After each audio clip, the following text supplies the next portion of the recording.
सियारों वाला शमशान गांव। कुटेलपुर के बाहर एक पुराना श्मशान था जिसे लोग सियार घाट कहते थे। वहां कोई रात में नहीं जाता था।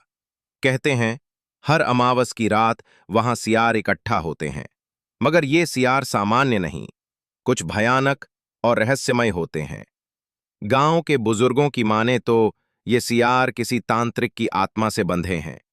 सालों पहले एक क्रूर तांत्रिक वहीं मारा गया था। मरने से पहले उसने श्मशान में तंत्र साधना कर रखी थी, जिससे उसकी आत्मा कभी मुक्त नहीं हुई।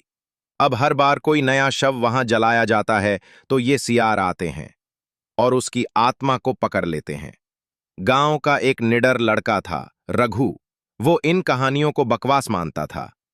सियार कोई भूत थोड़ी होते हैं, डरने की क्या बात है, उसने दोस्तों से कहा। एक रात अमावस्या थी। गांव में एक बूढ़े आदमी की मृत्यु हुई। उसी रात श्मशान में उसका दाह संस्कार किया गया। रघु छिपकर देखने गया, सबको गलत साबित करने। वो दूर पेड़ की ओट में बैठा रहा। रात के करीब 12 बजे अचानक श्मशान में अजीब सी हवा चली और फिर झाड़ियों में हरकत हुई। एक एक कर 12 सियार वहां पहुंचे, मगर उनके शरीर सामान्य नहीं थे। उनकी आंखें लाल, शरीर काले धुएं से घिरे और उनकी चाल डरावनी थी। वे चिता के पास गोल घेरा बनाकर बैठ गए और कोई अजीब सी गूढ़ भाषा में गाने लगे। चिता की आग तेज भड़क उठी और फिर चिता से धुआं निकला, जिसमें एक छाया दिखाई दी। रघु की आंखें फटी की फटी रह गईं। चिता से उठकर एक अधजली आत्मा बाहर आई और धीरे धीरे उन सियारों के साथ चलने लगी, जैसे किसी और दुनिया की ओर।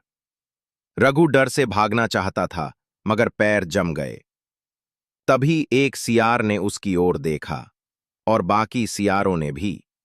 फिर वही सबसे बड़ा सियार, जिसकी आंखें सबसे तेज चमक रही थीं, रघु की ओर बढ़ा। उसने फुफकारते हुए कहा, जो देखता है वो जुड़ता है। अगली सुबह गांव में लोग रघु को ढूंढने निकले।